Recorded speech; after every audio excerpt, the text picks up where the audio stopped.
Ana 300, 400, 500, 295 dollarlik turlar chiqadi-yu. Shu bilan olib dam olib kelaman deysizlar Dubayga borib. Unaqa emas. Kelgandan keyin yeb ichar xarajat, narx-navo 5 ekan. Sizlarga nima kerak? Uning uchun rostakasım o'sha pulga dam olib kelish xohlasanglar, qo'rqodan cho'nka olsanglar, yeb ichar ekan. Dubayda ham xo'rlatamiz. Buttu bash boshqachaga tortdi. Hidi chiqib ketdi aka. Buttu bash boshqacha. Beribdir. Nimadir maqtanaverasan? Okay.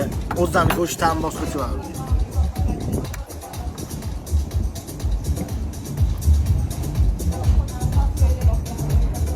Bilmadim. Ammo mazasi chiqib ketdi-ku. Tezroq bo'la qolsangiz aka mana bu keyin yirdim. Lan qaranglar, ichida yog'i yo'q, yog'i. Abbos aka, Yilib ham. to'xta. Bu yoqda ovqat olib kelish mumkin emas ekan. Biz reklama qilamiz, ovqat yemaymiz deyapmiz-da. Shunaqa aldab yeyapmiz-da.